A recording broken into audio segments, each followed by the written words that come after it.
Bien, hoy día vamos a iniciar una nueva serie de sermones que se llama Nehemías. De hecho, probablemente usted ya vio en el grupo de noticias que subimos una introducción, ¿no?, de lo que iba a ser esta nueva serie de sermones. Entonces yo quiero desafiarlo a que si usted aún no conoce muy en profundidad la historia de Nehemías, pueda ponerse al día leyendo este libro que está, ¿cierto?, en el Antiguo Testamento, para que en la medida que de todas formas vayamos conociendo y estudiando esta historia más en profundidad, usted ya tenga un panorama más general de lo que acontece con esta historia. ¿Bien?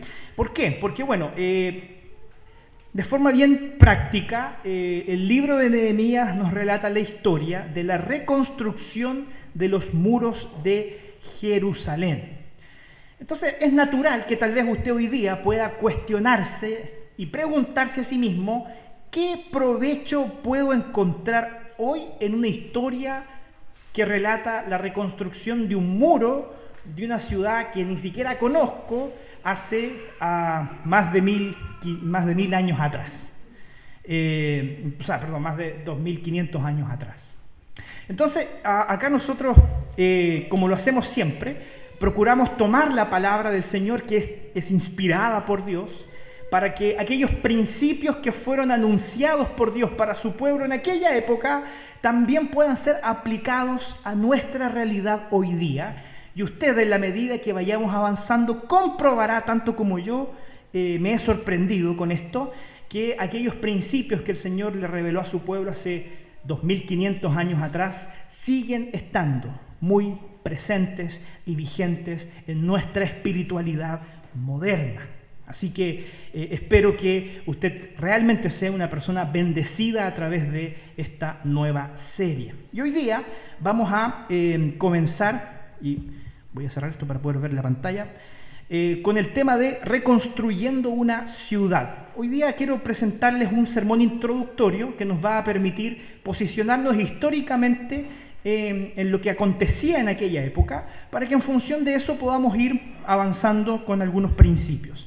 Entonces el sermón está basado en los 11 primeros capítulos del libro de Nehemías, que vamos a ir leyendo poco a poco, pero si usted quiere abrir su Biblia o la aplicación de su teléfono, hágalo para que después usted vaya comprobando todo esto que vamos diciendo ahí en su Biblia. Entonces, permítanme hacerles una pequeña introducción histórica. No voy a partir desde el Génesis, porque si no el sermón se trataría solo de resumir la historia de Israel. Voy a partir por una historia muy conocida por todos nosotros, que es la historia del rey David, ¿no? Todos conocemos al rey David, el más grande rey de Israel que hasta el día de hoy se recuerda, ¿no? Cuando el pueblo y la nación de Israel entró en la tierra prometida, conquistaron por fin Canaán, que era aquella tierra que el Señor les había prometido después de la esclavitud en Egipto. Se levanta un rey, que era el rey que los judíos merecían, ¿no?, que era el rey Saúl. Y sabemos y conocemos un poquito la historia de lo que sucedía ahí entre Israel y Saúl, y cómo el Señor, en el mismo acto que Saúl estaba siendo ascendido al trono, él ya estaba ungiendo a otro rey, que sería aquel que tomaría su lugar, que es el rey David. Entonces el rey David tuvo un gran reinado, fue el más grande rey de Israel.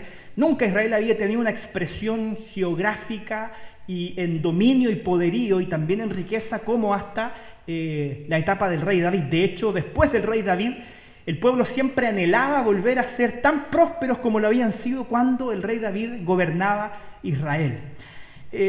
Todos sabemos lo que pasó con David. Tuvo grandes aciertos y tremendos desaciertos. Así como fue un hombre muy bendecido por Dios, metió la pata hasta lo profundo de el lodo, y el Señor aún así perseveró con él. Así fue como cuando David deja el trono de Israel, asume su hijo, que era el rey Salomón. Y la mayoría de nosotros conocemos al rey Salomón por la característica de la sabiduría que el Señor le había otorgado a él. Una sabiduría que ciertamente no lo libró de terminar su reinado de la peor forma.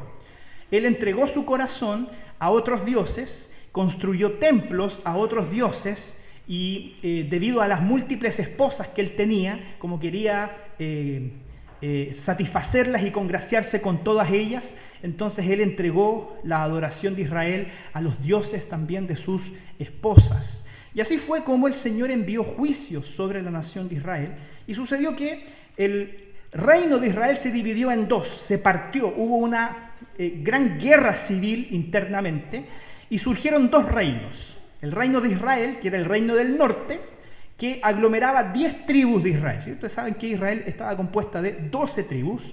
10 tribus de Israel, o 9 y media en realidad, y les voy a explicar por qué, estaban aglomeradas por el reino de Israel, y son aquellas que no querían que el linaje de David continuara gobernando.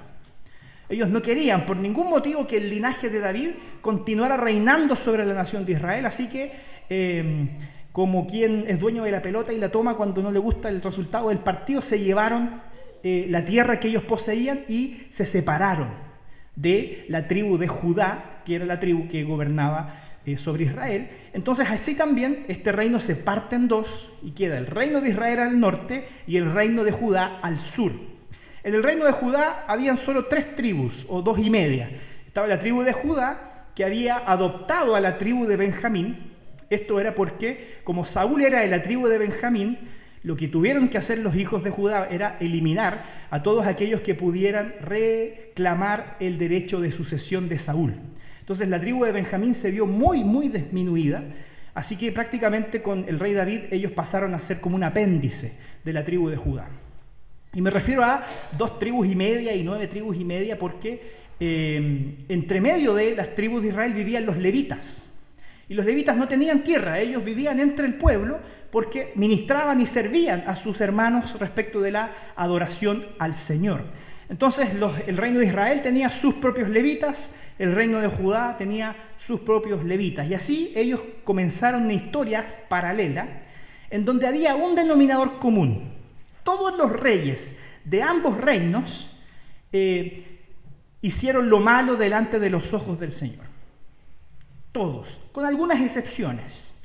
Pero principalmente el reino de Israel, el del norte, no había tenido ni un solo rey bueno. Todos, sin excepción, habían hecho lo malo delante de los ojos del Señor.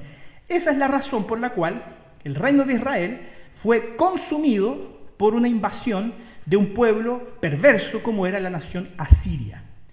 ¿Qué hizo Asiria? Ellos llegaron al pueblo del norte, destruyeron todo lo que podían destruir y además una estrategia que ellos tenían de conquista era tomar gente del lugar conquistado, llevársela a otro lugar y traer gente de otro lugar conquistado y traerla a este otro lugar y hacer como una especie de mezcolanza, si me disculpan la expresión, ¿no? Ellos mestizaban ahí, ponían distintos reinos. Entonces, ¿qué pasó con el reino de Israel? Ellos perdieron su identidad como nación de Dios, porque se mezclaron con otras naciones.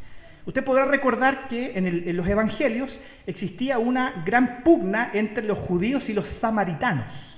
No se llevaban bien. ¿Por qué? Porque los samaritanos provenían de esta invasión asiria. Ellos eran una raza mestiza.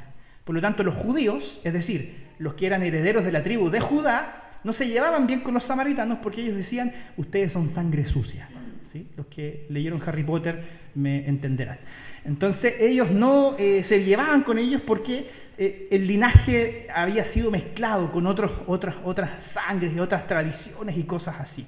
Entonces la nación de Israel desapareció de la faz de la tierra. Estas 10 tribus fueron esparcidas por todas las naciones del mundo. Y así fue como el reino de Judá prevaleció un par de décadas más que el reino de Israel, principalmente porque Judá sí tuvo algunos reyes buenos. Recordemos, por ejemplo, al rey Josías, que estableció varias reformas, o al rey Ezequías también, que se arrepintió de su pecado. Entonces, hubo ahí algunos reyes buenos que le permitieron a Judá poder prevalecer un tiempo más en la historia. Sin embargo, de todas maneras, el Señor envió juicios sobre ellos porque eran un pueblo rebelde y desobediente. Y entonces vinieron los babilonios. Y lo interesante de los babilonios es que eran distintos a los asirios. Los asirios eran bastante perversos. En cambio, los babilonios, a pesar de que igual llegaron y destruyeron todo lo que encontraron a su paso, se llevaron a los judíos o a lo mejor en realidad de la ciudad, hacia esta nación distante, hacia Babilonia. Entonces los judíos fueron tomados cautivos y fueron exiliados fuera de su ciudad, llevados a esta nación que se llamaba Babilonia. Y allí permanecieron por más de 60, casi 70 años. Entonces fíjense que el pueblo de Judá fue sacado de Jerusalén y llevado lejos. Y así fue como el tiempo pasó y muchos judíos nacieron en Babilonia. De hecho, uno de aquellos que nació en Babilonia fue Nehemías. Nehemías fue un hombre que nació cuando el pueblo de Judá, la nación de Judá, había estado cautiva en Babilonia. La historia nos dice que sobre la nación de Babilonia, y la historia es muy interesante, podrían leerla, vino el imperio persa y conquistó Babilonia. Y resulta que el imperio persa llegó a Babilonia y vio que los judíos estaban ahí en la ciudad y dijeron, mira, a mí no me va ni me viene que ustedes estén acá. Así que se promulgó un edicto del rey Ciro que les decía a los judíos, vuelvan a su nación.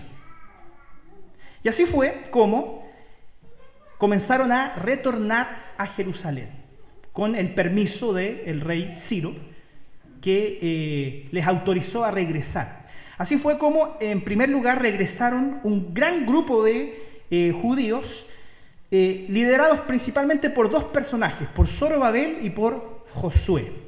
Con las señoras, los días lunes, no mañana, porque mañana es feriado, pero estamos estudiando el libro de Ageo, y estamos contando esta historia de Zorobabel y de Josué, y cómo el pueblo reconstruyó la ciudad de Jerusalén inicialmente. Entonces hubo un primer gran retorno, con Zorobabel, que era como la especie como del alcalde de la ciudad de Judá, y de Josué, que era el sumo sacerdote. Y posteriormente a esto, el libro de Nehemías, de Esdras y Nehemías, que es el que vamos a estudiar hoy día, nos cuenta la historia de cómo hubo un segundo gran retorno de judíos a la ciudad de Jerusalén para continuar con su reconstrucción. ¿Ya? Entonces, me disculpan por extenderme en esta introducción histórica, pero es importante que usted tenga en su mente muy bien claro dónde estamos situados históricamente para que tenga sentido lo que nosotros vamos a estudiar hoy día. Bien, entonces estamos en medio del gran retorno de los judíos a Jerusalén después de su exilio en Babilonia durante más de 70 años. Entonces, lo primero que nos dice el texto es lo siguiente. Él nos presenta a Nehemías y nos dice así, nos dice que Nehemías era hijo de, acá lo tengo, Acalías. Aconteció que en el mes de Quisleo, en el año 20, estando yo en Susa, capital del reino. Susa era la capital de Babilonia. Y nosotros vemos que Nehemías empieza a redactar una especie como de diario de vida. No sé si alguna vez usted tuvo un diario de vida y escribía las cosas que le pasaban, ¿cierto? Los proyectos que tenía, las cosas buenas, las cosas malas.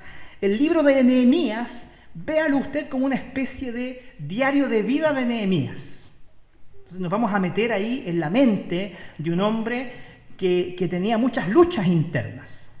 Entonces, este libro comienza mostrándonos que Nehemías era un hombre que vivía en Susa, era hijo de una persona que se llamaba Acalías, y en realidad lo que sabemos de esta persona es que era un hombre común y corriente, solo que tenía un buen trabajo en Susa. ¿Ya? Era una persona común y corriente, un judío promedio, no tenía ningún tipo de linaje especial ni nada de eso, pero sí tenía un trabajo importante. Él era copero del rey.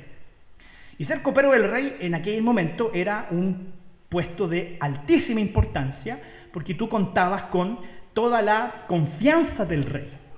Así es como Nehemías, habiendo nacido en el exilio, habiendo llegado a ser copero del rey, habiendo llegado a esa posición de mucha estima y de confianza por parte del rey, es visitado por un grupo de personas que venían desde Jerusalén.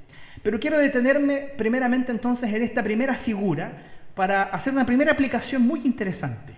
Como les comenté anteriormente, Nehemías no era un profeta, él no era un sacerdote, él ni siquiera era de un linaje muy importante. Él sencillamente era un hombre judío, promedio, que había alcanzado una posición de alta estima en el reino de Babilonia.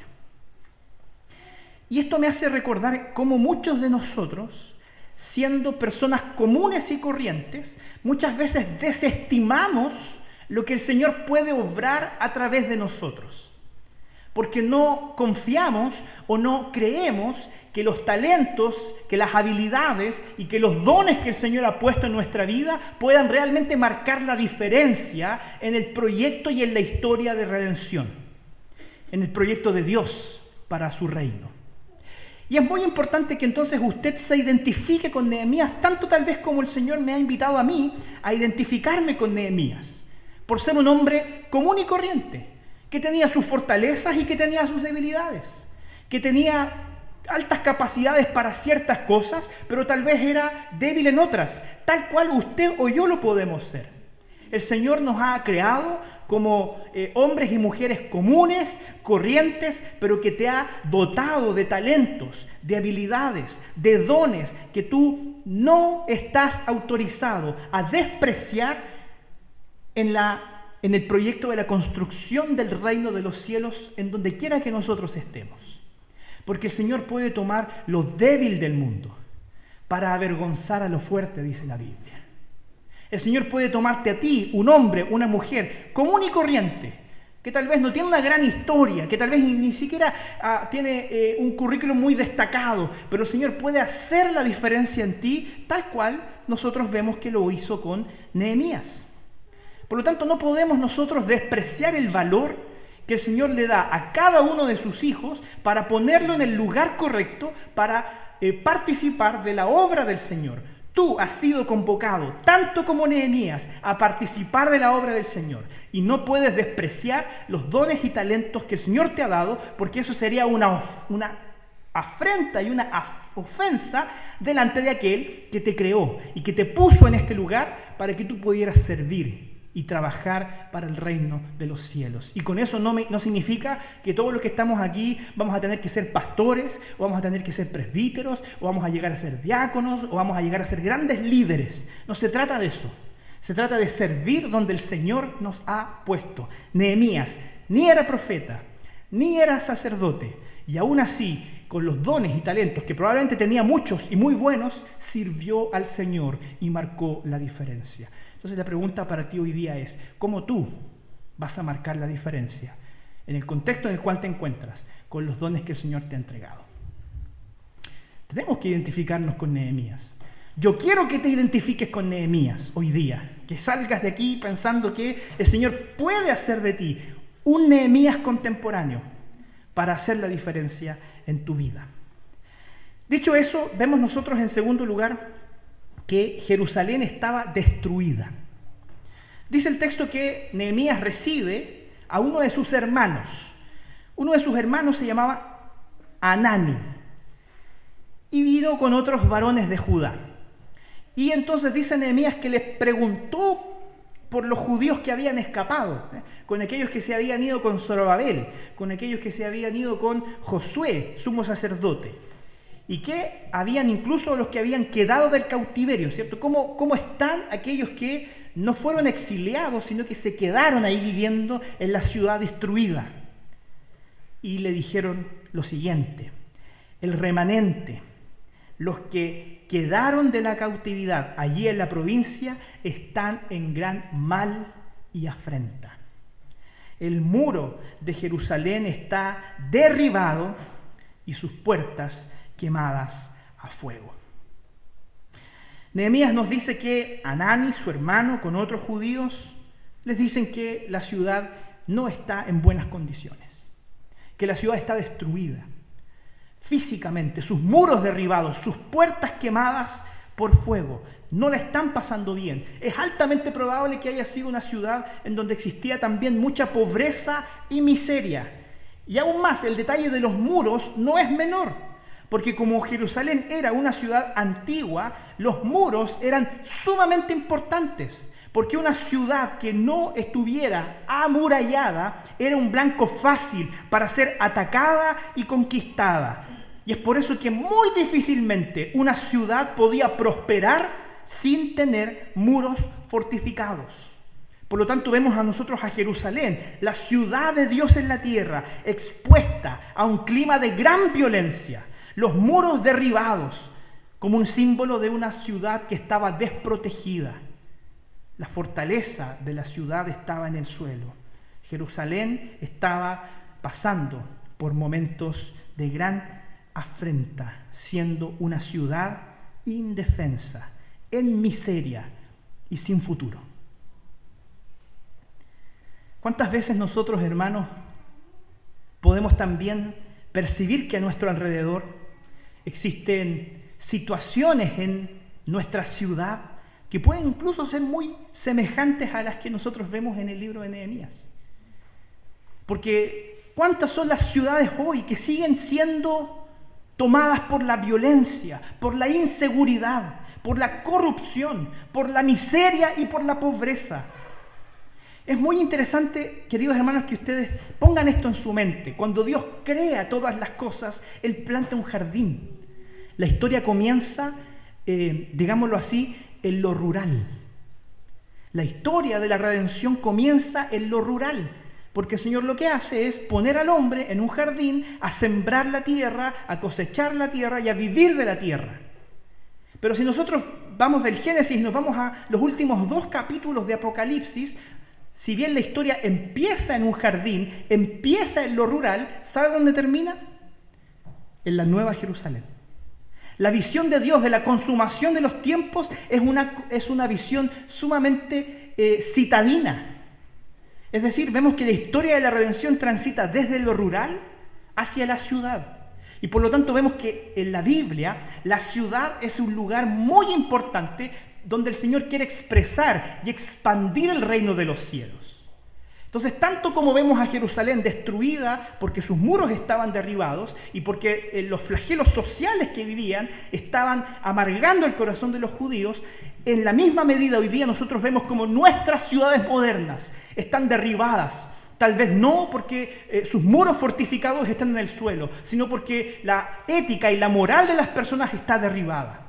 Porque sigue habiendo corrupción, porque sigue habiendo violencia, sigue habiendo inseguridad, sigue habiendo miseria y pobreza a nuestro alrededor. Y el Señor ama la ciudad y busca que en medio de la ciudad el reino de los cielos sea construido para que las personas puedan llegar a vivir en un entorno seguro, en un entorno en donde realmente las familias puedan desarrollar su vida con paz y prosperidad. Y nosotros, como iglesia del Señor, hemos sido convocados a participar de ese proceso de construcción. Jerusalén estaba destruida. Y lo que hace Nehemías, y si me acompañan en esta reflexión, es que él se lamenta.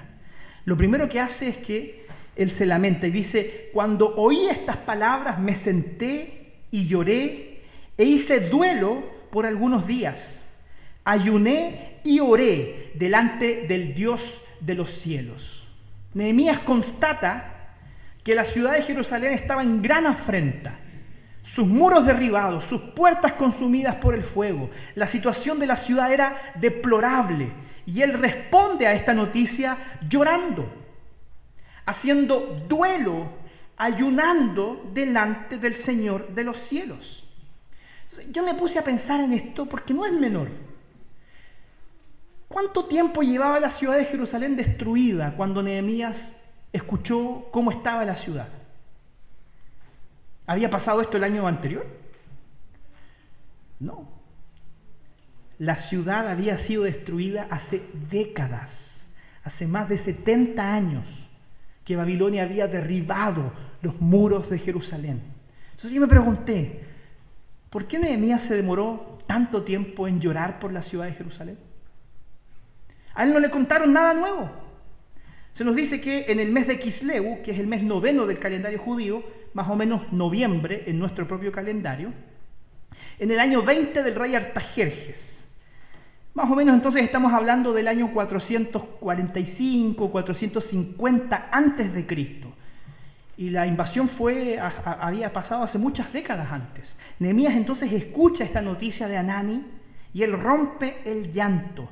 No porque él no supiera que los muros habían sido derribados, sino porque el Señor mueve a misericordia su corazón, no necesariamente por los muros, sino por las personas, por sus hermanos que habitaban en aquella ciudad.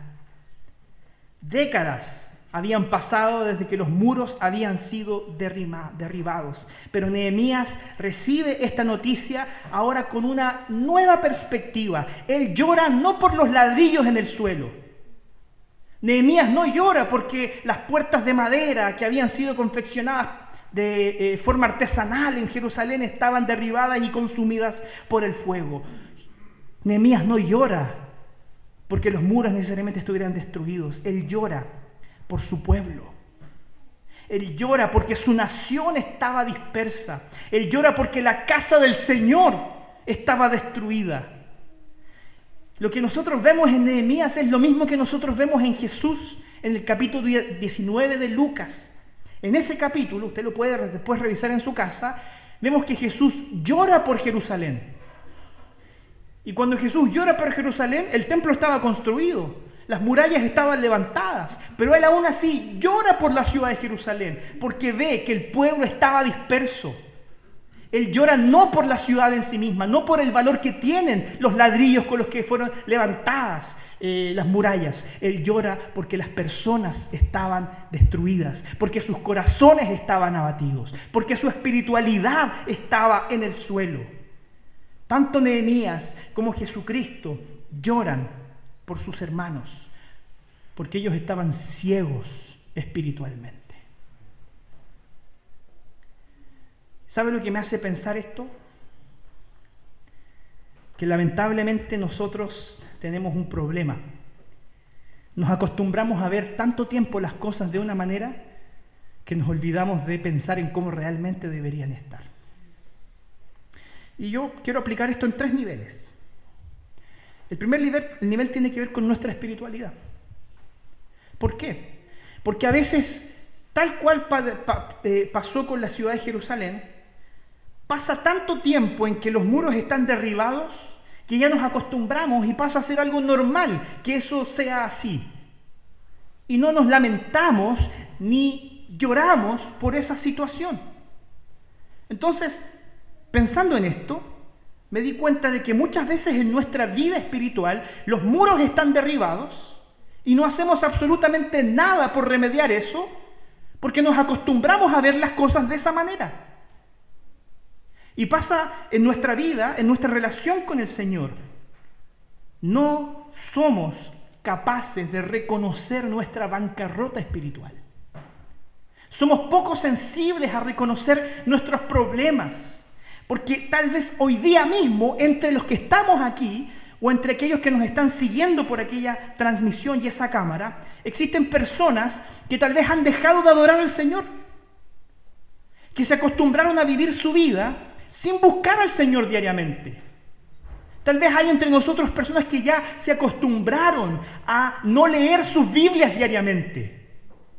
Tal vez entre nosotros hay personas que se acostumbraron y han dejado de orar al Dios de los cielos. Han dejado de buscarle en sus corazones. Tal vez hay entre nosotros hoy día personas que tal vez ya no solo no están orando, no solo no están leyendo la Biblia, tal vez incluso algunos, incluso se han dejado de congregar.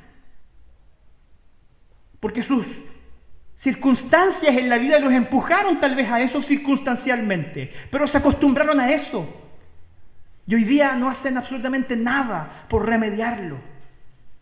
Tal vez, queridos hermanos, muchos de ellos teniendo dudas espirituales, teniendo crisis de fe, habiendo dejado de congregarse, de dar su diezmo, de orar, de leer su Biblia, hoy día están viviendo como Nehemías en Susa. Se acostumbraron a ver los muros derribados.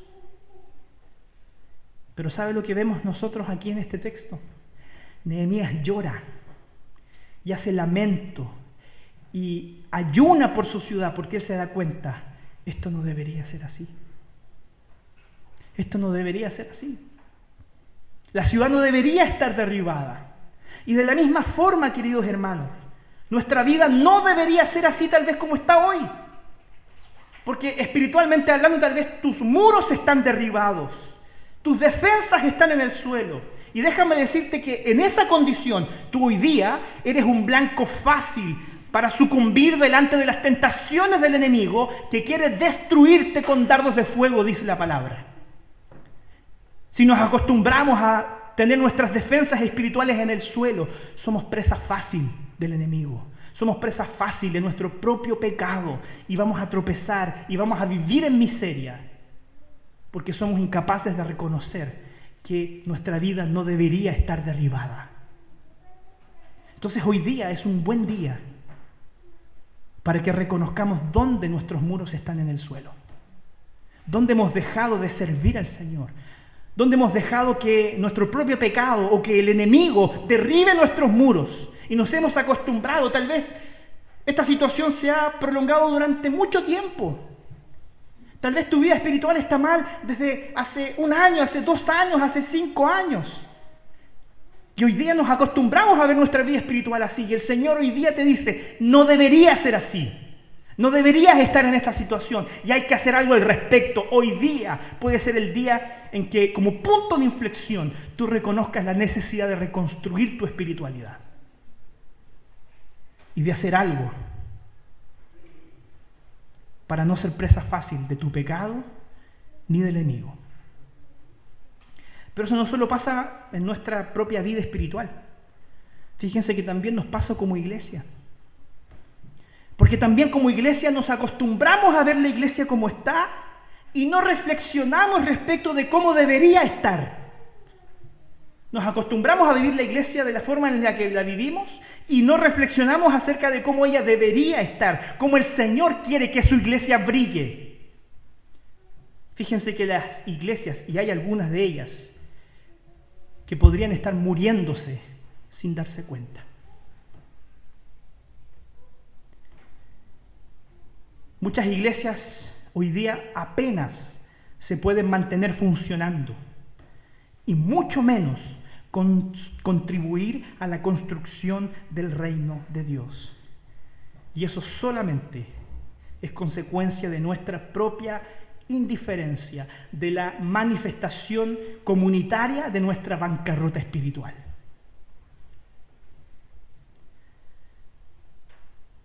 Y no solo pasa también en la iglesia, lo vemos también en nuestra ciudad.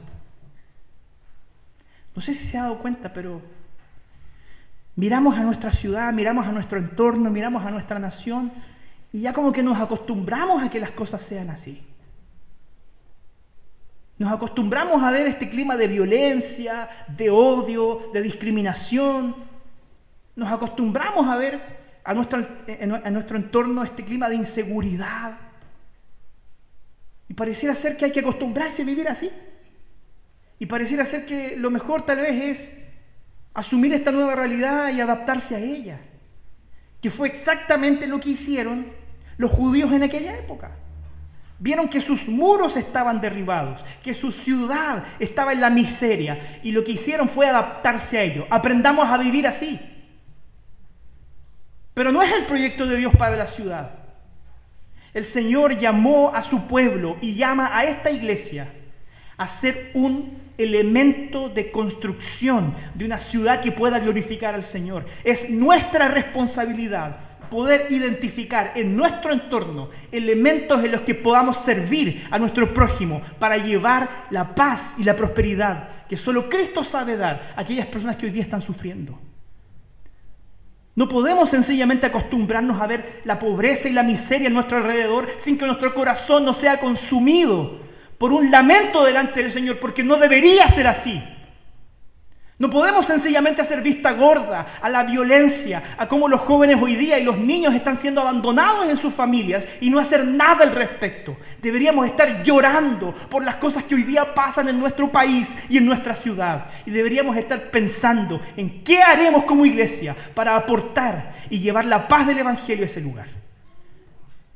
No podemos acostumbrarnos a ver los muros derribados. ¿Qué vamos a hacer? Pero yo no sé si usted entiende la lógica de esta pirámide. Yo no puedo pretender querer cambiar el mundo si primero no cambio mi vida.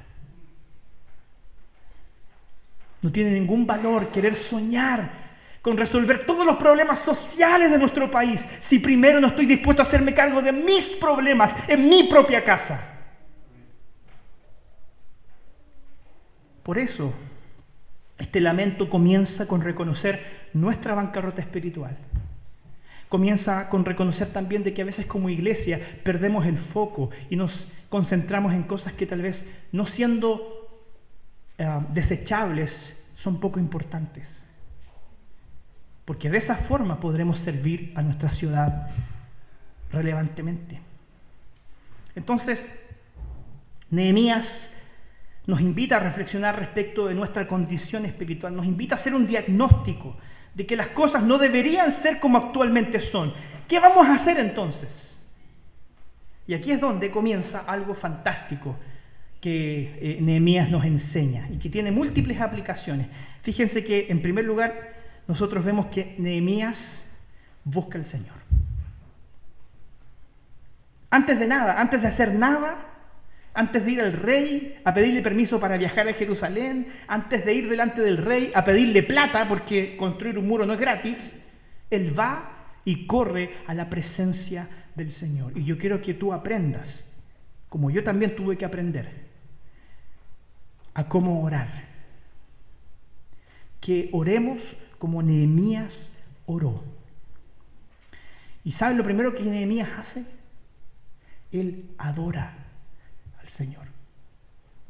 Es lo primero que vemos en el texto. Dice que él se sentó a hacer clamor y ruego por Jerusalén y él dice lo siguiente: te ruego, oh Jehová, Dios de los cielos. Y fíjense lo que hace. Reconoce las bondades y los atributos perfectos del Señor. Tú eres un Dios fuerte, grande, temible, que guarda el pacto, que guarda la misericordia y que hace misericordia con los que le aman y guardan sus mandamientos. Nehemías se presenta delante del Señor primero para adorarle, para reconocer que Él es perfecto, que Él tiene el control de todas las cosas. Nehemías dice que con esta oración nada de lo que acontece es fortuito, nada es circunstancial. Todo tiene un plan y un propósito divino en tu vida, en la vida de esta iglesia y en la vida del universo entero. Todo tiene un plan diseñado cuidadosamente por el Señor. Y Él dice: préstame atención. Tú que eres el Dios de los cielos, que creaste el mundo entero, que creaste las galaxias, tú que eres un Dios infinito, te ruego que le prestes atención a este insignificante ser humano que clama a ti hoy.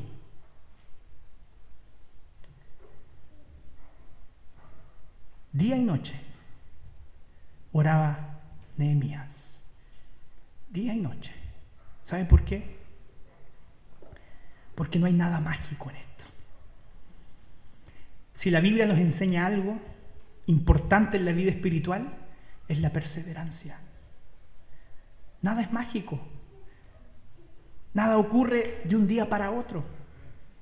El Señor inclina el corazón de Nehemías para que el día tras día, noche, tarde y día, por temprano en la mañana, se acercara a la presencia del Señor y orara y adorara al Señor para que Él atendiera su súplica. ¿Qué aprendemos de esto? Que cuando somos capaces de reconocer nuestra bancarrota espiritual, somos capaces de reconocer el cómo debería estar tal vez nuestra iglesia o nuestra ciudad, lo primero que debemos reconocer es que Dios tiene el control y que Él es digno y merecedor de toda nuestra alabanza y adoración. Eso nunca debe ser cuestionado por nosotros. Él es digno de nuestra entera adoración porque Él está en el trono. Todo lo que ha querido, eso ha hecho. Y Él se está sirviendo de nosotros en la historia para consumar sus propósitos. Adoramos al Señor porque Él es soberano, porque Él tiene el control. Pero no solo eso. El texto continúa diciendo que Nehemías confesó su pecado. Y dice: confieso los pecados de los hijos de Israel que hemos cometido contra ti. Sí, yo y la casa de mi padre hemos pecado. En extremo nos hemos corrompido contra ti y no hemos guardado los mandamientos, estatutos y preceptos que diste a Moisés tu siervo. ¿Por qué es importante esta segunda sección de la oración de Nehemías? Porque él no culpa a Dios de lo que está pasando. Él no apunta mirando hacia los cielos con un dedo acusador diciendo: tú eres el responsable de que estemos viviendo como estamos viviendo. Él dice: no, Señor, tú eres el Dios de los cielos y lo que estamos viviendo es fruto de lo que sembramos. Porque la mayoría de nuestras miserias son fruto de nuestras malas decisiones, de nuestros pecados. No culpes a Dios por aquello que es responsabilidad tuya. Yo pequé, mi padre pecó. Ten misericordia de mí, Señor. Y eso pasa en nuestra vida. Y pasa en nuestra iglesia. Y pasa en nuestra ciudad. Muchos de los flagelos que nosotros vivimos son fruto de nuestro pecado. Y no podemos culpar a Dios por eso. Yo, Señor, fallé. El pueblo de Israel estaba en el exilio como fruto de la desobediencia. El Señor muchas veces les envió profetas. Ahí fue Isaías, ahí fue Jeremías, ahí fue Ezequiel y predicó al pueblo y les dijo: si ustedes no se arrepienten va a venir juicio. Y el pueblo endureció su corazón y el Señor, que es fiel a su palabra, no pudo soportar más, así que los mandó al exilio como fruto de su propia desobediencia. Pero ¿sabe qué? Aún así, Él dijo que iba a tener misericordia del remanente. El Señor envió juicio, pero en medio del juicio Él manifestó su misericordia. Y eso es algo muy bonito para nosotros hoy día. ¿Sabes por qué? Porque tal vez hoy día podemos estar viviendo situaciones similares a las que vemos nosotros en aquella época con Nehemías y los muros derribados de Jerusalén. Y reconocer que el Señor tendrá misericordia. El Señor persevera con sus hijos. Él no nos abandona ni nos entrega. En medio de las luchas y dificultades que sufrimos por causa de nuestras propias malas decisiones, el Señor manifiesta su bondad y su misericordia para perseverar con nosotros. Él no te abandonará. Él no te echará a un lado. Él cumplirá su propósito en ti. No lo olvides. Porque Él es un Dios fiel. Después de que Él adora, después de que Él confiesa, vemos que Él ahora intercede. Acuérdate ahora de la palabra que diste a Moisés tu siervo, diciendo: si vosotros pecareis, yo os dispersaré por los pueblos. Nehemías dice: sí, Señor, esto es culpa nuestra. Tú dijiste que iba a pasar y así aconteció. Pero, dice el Señor, si os volvieres a mí y guardares mis mandamientos y los pusieres por obra, aunque fuera vuestra dispersión hasta el extremo de los cielos, desde allí os recogeré y os traeré al lugar que escogí para hacer habitar allí mi nombre. Y Nehemías dice: ellos pues son tus siervos y tu pueblo, los cuales redimiste con tu gran poder y con tu mano poderosa. Nehemías intercede por su pueblo y dice: Señor, sabemos que lo que estamos viviendo es culpa nuestra, pero tú prometiste que serías un Dios fiel, que no importa cuán lejos nosotros fuéramos dispersados o cuán lejos creemos que nosotros estamos del Señor, hasta allí tú nos irás a buscar. Y hoy día, querido hermano, hemos intercedido al Señor no solo por las personas enfermas físicamente, sino también por aquellos que están enfermos espiritualmente. Y si hoy día tal vez tú puedes identificarte entre aquellos que están hasta el extremo de los cielos alejados del Señor, la buena noticia del Evangelio es que hasta allí la misericordia y la gracia del Señor te puede alcanzar. No importa cuán lejos crees que tú estás del Señor, el amor y la gracia es aún más grande. Y el Señor hoy día te está dando una nueva oportunidad para que regreses a Él. El Señor quiere abrazarte. El Señor quiere restaurarte y redimirte. Pero lo primero es confesar nuestro pecado. Lo primero es decir: Señor, lo que estoy viviendo es culpa mía y necesito de tu amor y de tu gracia.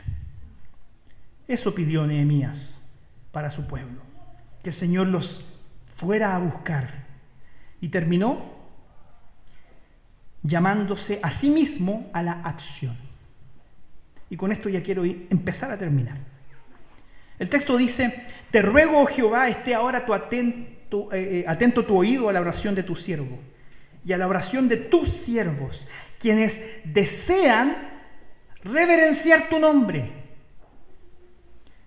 Esto es muy importante porque Nehemías podría haber dicho: Señor, nosotros queremos reconstruir los muros. Nosotros queremos que tú devuelvas la gloria que tuvo Jerusalén cuando el rey David gobernaba. Pero no es lo que él pide. Él pide: Señor, tus siervos queremos reverenciar tu nombre. Eso es lo primero que tenemos como propósito y deseo en nuestro corazón: reverenciar tu nombre. ¿Sabes cuál es muchas veces nuestro problema al orar? Que vemos a Dios como una piñata. Que creemos que Dios es un cajero automático. Y vamos y pedimos y pedimos y pedimos porque el Señor nos dijo que pidiéramos. Pero si nuestro corazón no tiene el profundo deseo de reverenciar el nombre del Señor, entonces todas nuestras oraciones estarán perturbadas. El más grande anhelo de nuestro corazón debe ser hombres y mujeres que adoren al Señor con limpia conciencia, que pongamos nuestro corazón a los pies de Cristo, porque allí está el poder está a los pies de la cruz de Cristo. Y cuando ellos dicen: Señor, nosotros queremos reverenciar tu nombre, queremos restaurar nuestra relación contigo, entonces sabremos que tú nos podrás conceder buen éxito para que yo pueda ir delante del rey e interceder por mi pueblo, para ir hasta Jerusalén a levantar los muros. Y nuevamente repito esto: no tiene ningún valor que planifiquemos cómo podemos ayudar a nuestra ciudad a que los flagelos que la maltratan puedan ser mitigados sin primero nosotros buscar al Señor en nuestro corazón. Nada cambiará afuera si primero no cambia nuestro corazón. Y ahora yo quiero hacerle notar algo.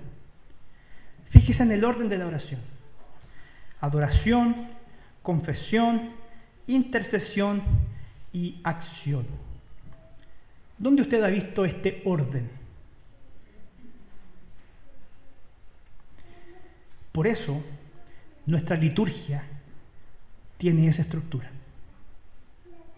Nuestra liturgia, la forma en que adoramos al Señor, no se le ocurrió al pastor Diego. No es que el pastor Diego llegó un día y dijo: mira, vamos a poner primero la adoración, después la intercesión y vamos a ordenar el culto. No, adoramos al Señor de la forma en que Él quiere ser adorado. Nuestro culto tiene ese orden porque sabemos que nos lleva a la presencia del Señor para que después de que escuchemos el sermón, saliendo de aquí, pongamos en práctica lo que escuchamos. No tiene ningún sentido venir a adorar al Señor si no estamos dispuestos a poner por obra lo que el Señor nos enseña y nos instruye a través de su palabra.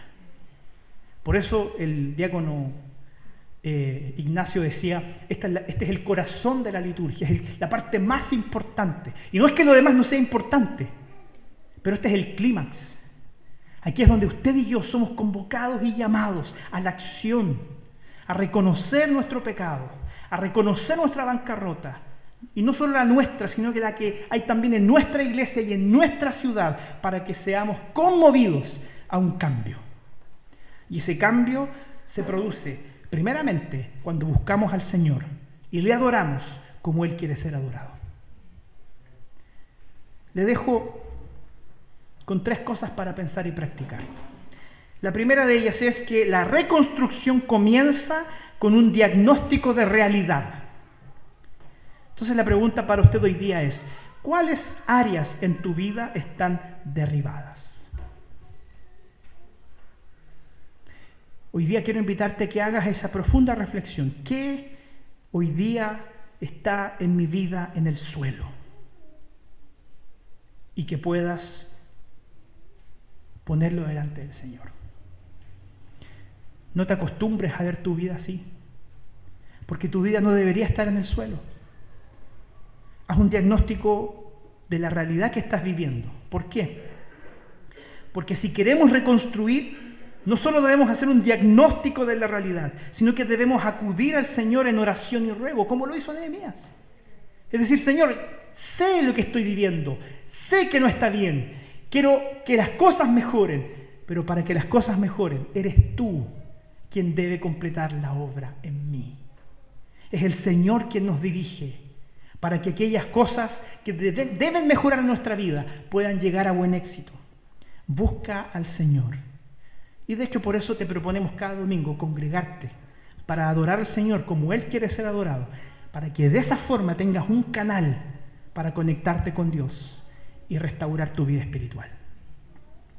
Y por último, fíjense que el resto del libro de Nehemías es la respuesta de Dios a esta primera oración. El resto del libro de Nehemías, todo lo que viene después y que lo vamos a ir estudiando, es una respuesta de Dios a esta primera oración. Y por lo tanto, hermanos, hoy podemos dar el primer paso para la reconstrucción de nuestra vida, de nuestra iglesia y de nuestra ciudad. No menospreciemos el valor que cada uno de nosotros tenemos en el plan de Dios para esta ciudad.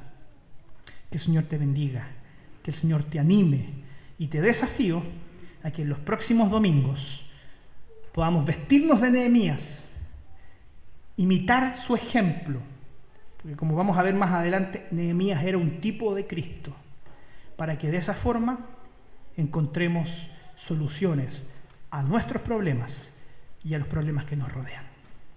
Vamos a orar y darle gracias al Señor por su palabra.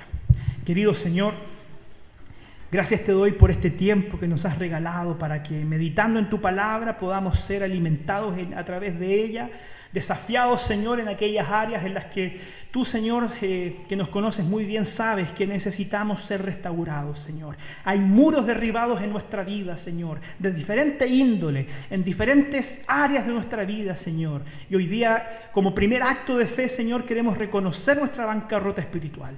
Queremos reconocer, Señor, que las cosas no deberían ser así. Queremos, Señor, sacudirnos de esa normalidad que nos ha nublado la mente, que nos ha producido ceguera espiritual, para que viendo tu proyecto en nosotros, Señor, hoy día podamos dar el primer paso para ver nuestra vida espiritual reconstruida, Señor, porque sabemos que cuando tú hagas esa diferencia en nuestra vida, podremos ver una iglesia floreciente, una iglesia más enfocada en ti, Señor. Y sabemos que de esa forma esta comunidad de fe podrá servir a su entorno, podrá servir a su ciudad para realmente ser un faro de luz que ilumine con la luz de Jesucristo. Ayúdanos, Señor, en este proceso. Bendice nuestra vida a través del libro de Nehemías. Llámanos, Señor, a sumarnos a la obra, a la reconstrucción de nuestra vida y a la construcción de tu reino, Señor. Te lo ruego en el nombre de Jesús, que es nuestro Señor y Salvador. Amén.